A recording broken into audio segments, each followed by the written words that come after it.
And how do you see it going? Like, do you have kind of a goal for where you want to take the business? Our goal is to be a household name for nurse practitioners and PAs, more so if they ever have had that dream to start a practice. This little piece of the puzzle is not what will hold them back. I can't do your marketing for you Right. and Yeah. set up your website, but if Yeah. finding the doc is the thing that's the holdup, we want people to know that should not be an obstacle.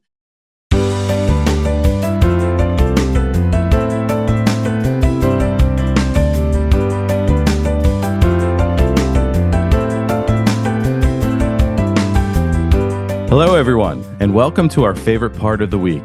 It's time to listen to Sounds of Health, where we share the stories, people, and resources that help others to improve their physical, emotional, and financial well-being. I'm your host, Dave MacNiven, and today I'm excited to welcome our guest, Dr. Annie DePasquale, to the show. Dr. Annie is the founder and CEO of Collaborating Docs and is a board-certified family medicine physician. She also happens to be the first doctor we've had on the show. So, Dr. Annie, welcome to the show. Thanks so much for having me. I'm excited to be here. Yeah, we're excited to have you and to talk a lot about, what you do with Collaborating Docs. I did a little bit of research on your website and just took a look, and it seems like there's a whole world there that I'm not quite aware of. And so I'm really excited to learn more about what you do and how you got started. But we usually open the show with just a simple question. And that question is, what makes you happiest these days? I have 4 young children. I have a 2-year-old, 5-year-old, 6-year-old, and an 8-year-old. So honestly, it's quality time with them. And I do want to use that qualifier, not just any old time with them, which can be chaotic and stressful, but when you have, the good moment, the walk to the park, the nice little conversation in the car, all those little nice parts tucking in at night, that's Absolutely, what I'm savoring. That's awesome. Did you really just tell me you have a 2, 4, 6, and 8? Yes, it's a little bananas at our household, but that's amazing. Yeah. That's so exciting. I have 2 of my own, but they're teenagers now, so it's completely different. I miss those days when they were that young. It goes by quick. We're trying to savor the moments. Yes. So you are the president and founder, or CEO and founder of Collaborating Docs. Tell me a little bit about what you provide and what you do. Yes. So we help with a very interesting niche that is not well known unless you're part of it. So we help nurse practitioners and physician assistants who are trying to have their own practice. And in about half of the country in the US, if you're a nurse practitioner, you need to have a collaborating doctor, which is a doctor you can turn to with clinical questions, review charts with them, go over really just any concerns you may have about your patients. They're not with you day by day by your side in the clinic, but rather you can call them or text them for help. And physician assistants actually needed in all 50 states. So we are nationwide, and in a way you could consider it sort of like mentoring, just having someone with a little more experience in your back pocket to call or reach out to if you have some questions while you're taking care of your own patients. So I think it's a great system that, is kind of mandated by law in a lot of places, but I have started the company to really elevate, the type of care, because it can be, unfortunately, in some cases in the real world, a bit of a joke. Like, I have this doctor, but I can never get a hold of them and I don't know who they are. Yeah.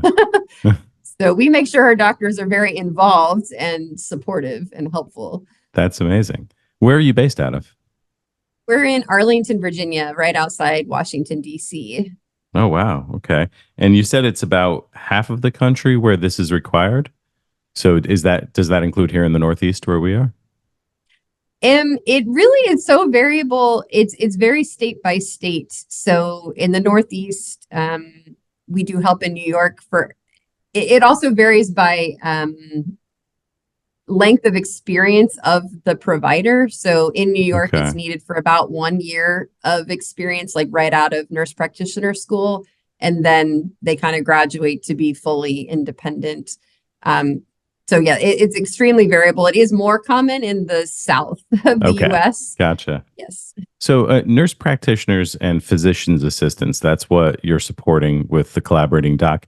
What type of businesses are they in where they need that collaboration? It's fascinating. They do such a variety of things. The biggest two are definitely primary care and mental health care.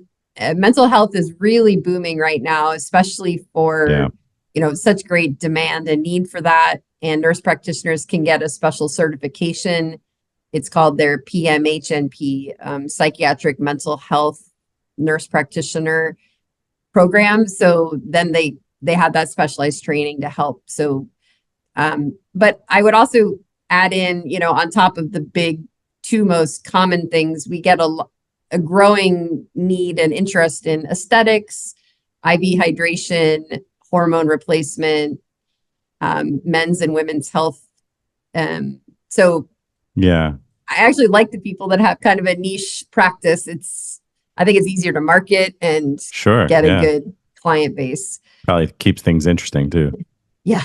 That's great. Exactly. So with the primary care practice, is this a primary care practice that doesn't have a doctor involved? Because I didn't even know those existed. Right. A lot of people have no idea because they don't come across it. But a lot of nurse practitioners do set up their own shingle out in the real world and see patients on their own, which is great. That's amazing. Well, there's definitely more I want to talk to you about that. But first, let me ask you how you got onto this path in the first place. What's your background and what brought you to this business? I was practicing family medicine full scope in Washington, D.C. for many years. I was at a federally qualified health center that helps patients that are sort of underinsured or uninsured. I loved working there. Did not have the highest salary in the world working in a more low income area. So I was looking for other side jobs and I fell into collaborating. I found some nurse practitioners and physician assistants who needed help with this. And it was really fun for me to help them with their practice on the side of my practice. Just, they could call me when they needed something and I could step away and help them for a few minutes or call them when I was, off of work to go through what their concerns were. Before medical school, I was a teacher, an elementary school teacher. So I do love teaching and that sort of dynamic. So it was a good fit. But to make the story short, lots of people were coming to me asking if I could be their collaborator. But safely, I can only help so many people at a time. Sure, I'm sure. Yeah. So I thought, well, this is interesting. Maybe I can play matchmaker and connect all the people coming to me with doctors that I know and trust. And it started very small like that. But then there was such high demand that I started to expand across the whole country and help, a whole lot of people. That's amazing. Are you from Virginia originally? Yes, I'm born and raised in Virginia and raising my family here. So that's excellent.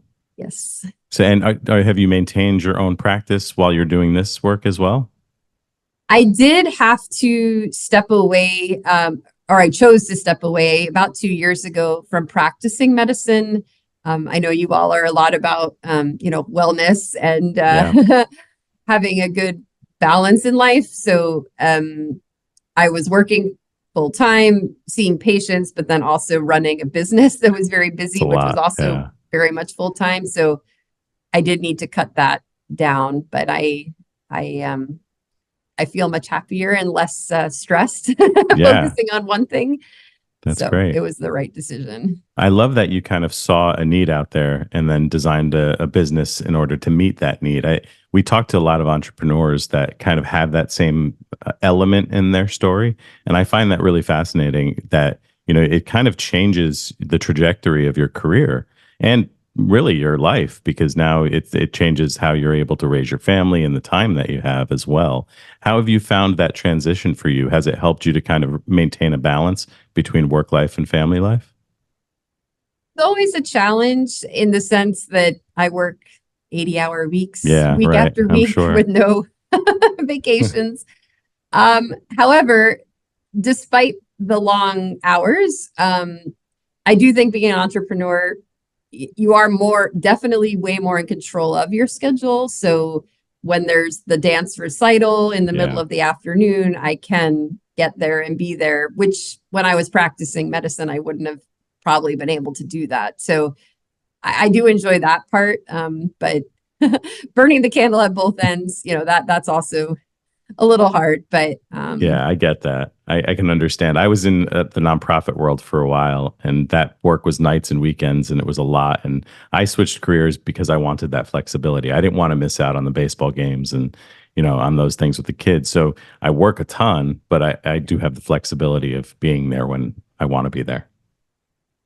it seems like the better situation, Yeah. definitely. Yeah. I think for me, it's definitely been helpful. It sounds like it's the same for you. Yeah. So with collaborating docs, how do people find you? Like when do they actually recognize that need? And then what's the process like? Usually people have in the back of their mind, they want to branch out and do something on their own. Or perhaps they're a little further down and really have set most things up. And the last missing piece of the puzzle is getting that doctor on board. It is often the roadblock for a lot of nurse practitioners and physician assistants that how am I going to find this doctor? I know doctors, but they don't, they're not interested in helping me. They don't really understand what I need. Sure. I don't want to ask a friend that feels obligated to do this. So it's nice to have, this as an option, like a professional service that can step in and help, that you don't have to ask for favors and, Right. whatnot. So usually people come to us directly through our website, which is collaboratingdocs.com. And on there, you can book a call, which I'm proud to say you would speak with a nurse practitioner. We've hired a full team. Currently, we have 5 full-time nurse practitioners who take those calls Oh, and that's get to amazing. know the client and what you need. And they get it, right? You're talking to a Yeah. colleague, and it's a lot easier conversation to explain what you're looking You're for. speaking the same language. Yeah, Yeah. exactly.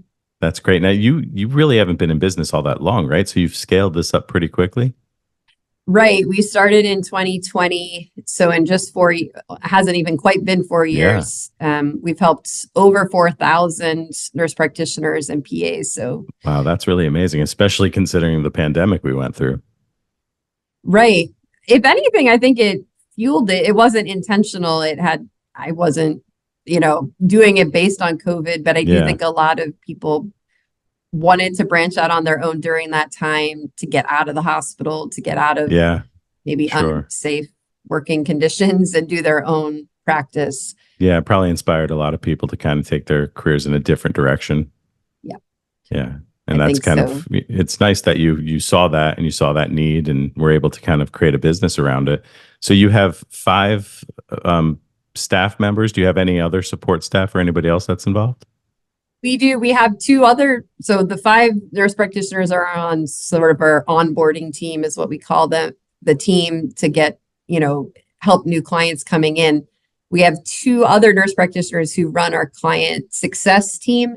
So once you're a client, if you have any issues or you need help with figuring out credentialing or whatever you may need help with, they can jump in to help.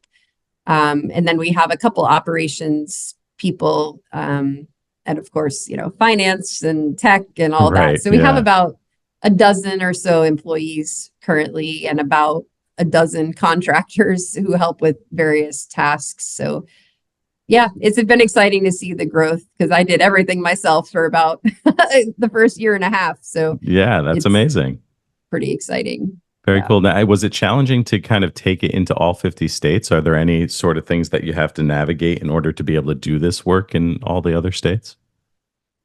It is complex because every state is very different and has their own regulations. So we, our lawyer, I joke, I'm putting his kids through college because we, need a lot of legal advice to Yeah. keep things compliant, which is very important to us. So yes, to every time we brought on someone in a new state to us, we'd have to dig deep into the regulations and get that together.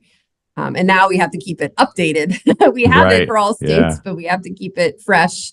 And things change a lot. So again, my lawyer is not hurting for the college tuition money, I don't think. Yeah. You keep them busy. Yes. That's great. And how do you see it going? Like, do you have kind of a goal for where you want to take the business? Our goal is to be a household name for nurse practitioners and PAs, more so if they ever have had that dream to start a practice. This little piece of the puzzle is not what will hold them back. I can't do your marketing for you Right, and yeah. set up your website, but if Yeah. finding the doc is the thing that's the holdup, we want people to know that should not be an obstacle. Well, I can also imagine you've probably now developed this network of people, right? That, you can probably connect people to see, how do you do this? What's your experience been like? Yes, exactly. We're hoping to actually kind of push that out a little bit more formally with maybe like a bit of a mentorship program soon, because we have some very successful clients that have so much knowledge that they could share with kind of up and newcomers trying to figure this Yeah. out. So I'm hoping to find a way to connect everybody. That's Yes. awesome. And you kind of touched on the fact that you started with, mental health and primary care, but then there's all these little niches. What are some of the ones that you're noticing that are kind of becoming trendy or developing a little bit more than usual? Yes, we do. Up and coming, I would definitely say aesthetics, in the sense that it's pretty easy to take some courses. There's no like nurse practitioner or physician assistant certification in aesthetics, but you can take weekend courses where they have actual people that you get to learn how to do Botox and fillers and really start to be comfortable doing it, and then Yeah. branch out and do that. It's very lucrative. It's a low barrier to entry because you don't necessarily need to have office space. A lot of these clients are happy if you come to their Right. place of, their work or home, or, have like a mobile type situation, Yeah. bachelorette parties, and, they're all kind Oh, of wow. That's so ways interesting. to do this.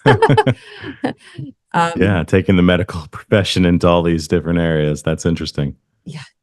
And we also do see a lot with the growing HRT, hormone replacement therapy.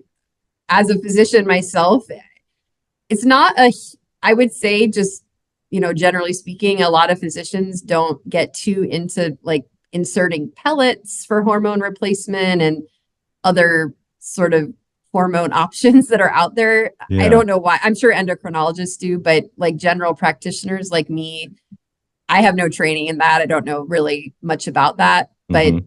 I'm seeing a lot of the nurse practitioners and PAs getting that training and then building an entire business around that. Oh, So I think wow. that's kind of a good option. They become the specialist in that area. Yeah, for sure. Yeah, lots of opportunity there, I'm sure. Mhm. And what are some of the big challenges that you are facing now, or maybe that you foresee in the industry? Well, the biggest challenges of our clients in general is it's difficult to start a practice that is very successful and profitable. It's Yeah. hard to get clients in the door and keep coming in the door. And, that's on more the micro level. Just, we're always trying to pour into our clients good business advice and marketing advice, branding, things to keep them afloat and make it, work for them and their life Yeah. and their career. The industry as a whole, I think, is in an exciting time that there's rapid change in state regulations and really, I'd say primarily loosening of regulations. So it's opening it up more. For example, actually, we didn't really talk about them because we don't yet help them, but pharmacists I think it's over 30 states now, can prescribe medication, can treat patients and prescribe like a Yeah. certain types of medications through their pharmacy. That's brand new. I mean, Yeah. that even 5 years ago, I was not happening. So this is I think it's a great thing that the country is looking at ways to expand access to care when there's a shortage of primary care doctors and providers. So it makes sense that maybe a pharmacist could help with certain types of ailments and do it efficiently. And so we plan to expand our service to help pharmacists as well who need a collaborator, which I think they all do. So yeah, there's a lot of exciting things on the horizon. That's really interesting. I've always seen people, I work in Medicare. I help people with their Medicare choices. And I have a lot of clients who trust their pharmacist more than they trust their doctor. It's like that's the person that they go to. So that's amazing that that's actually starting to happen a little bit more.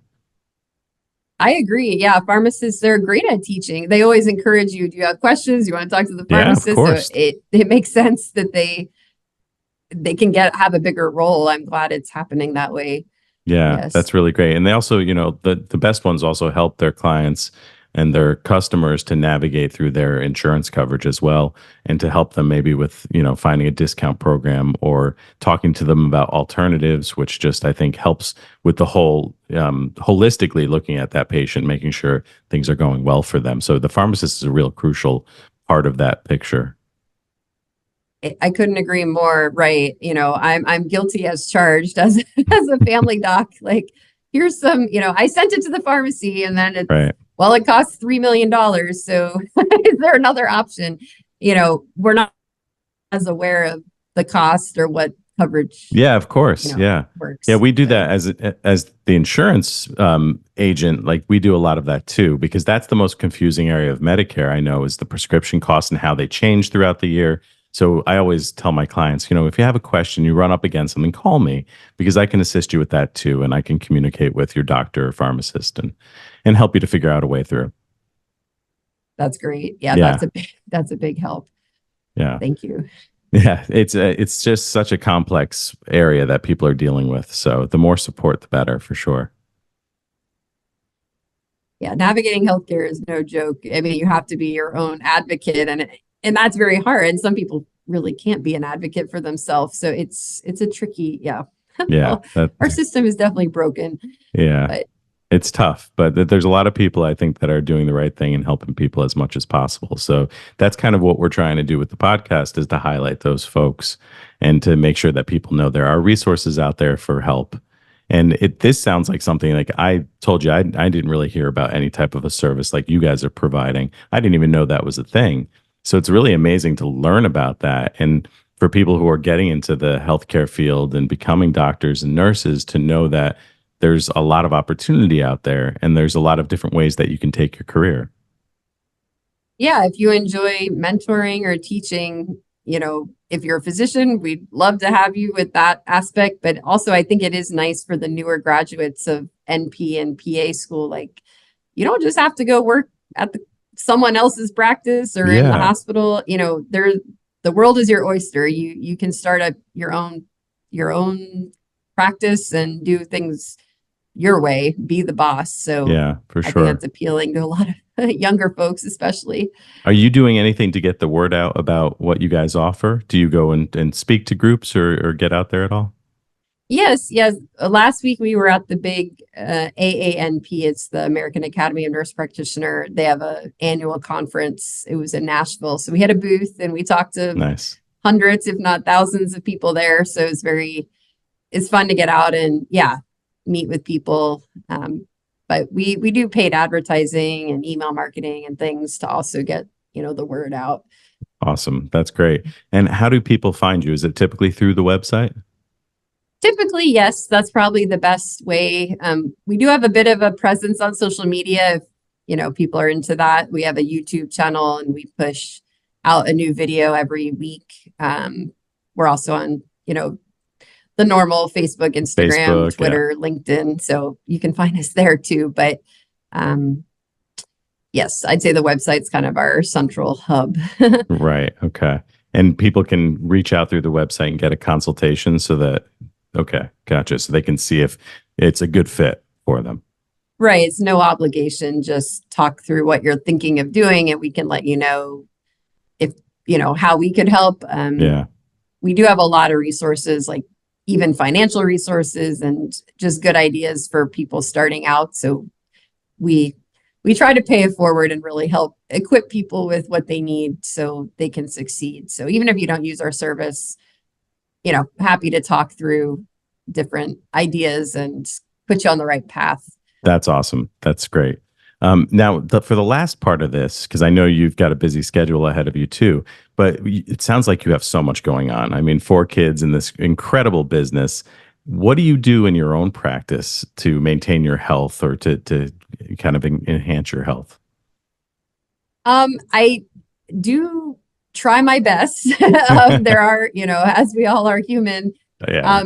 A few tips I have. I knew this may be a big topic of this conversation, so I thought of a few things ahead of time. One, I highly recommend working where you can walk or bike to work. So I can walk to work. It's about a mile, but a mile is perfect. It doesn't take all day. I'm not super sweaty when I get there. All is well. And then you have that. I love my walk home because I can kind of settle and get in a better frame of mind before I walk in the door to my 4 rambunctious children. So walking, I'm a big, I used to be a health coach, actually a weight loss coach before I did this business on the side. So I am a big water fan. So getting like Very the giant, nice. Tumbler for water and just make it a habit where you have to get through that by lunch and then do it again in the afternoon. I think having to not really think so hard about it is always helpful. Yeah, that's a great tip. And I'd say sleep. I do not sacrifice my sleep. Of course, having like a newborn, which we've had 4 times in the last 8 years, that kind of throws that out the window for a while. But minus having a newborn, I turn off my computer, my phone. I know I have to get 8 hours. I'm one of those people. I cannot get by with 6 or 7. I wish I were. But even those folks, I think, we're learning more about the negative side effects of not getting enough sleep. Even if we feel like we don't, I think everyone does need a good amount of sleep. So I'm too old. I don't sacrifice my sleep no matter what. So that's amazing. I think that's really important. I think a lot of us don't prioritize that enough. And many of us have operated on, 6 hours of sleep, 4 hours of sleep a night, when that's really not good for you. It's coming out. Yeah. All these studies about that. And my poor husband, he's a awful sleeper, lifetime terrible sleeper. But yeah, he gets like 5 hours and I'm just like, this is scary. Yeah. We need to figure out how to get you to sleep more. Yes.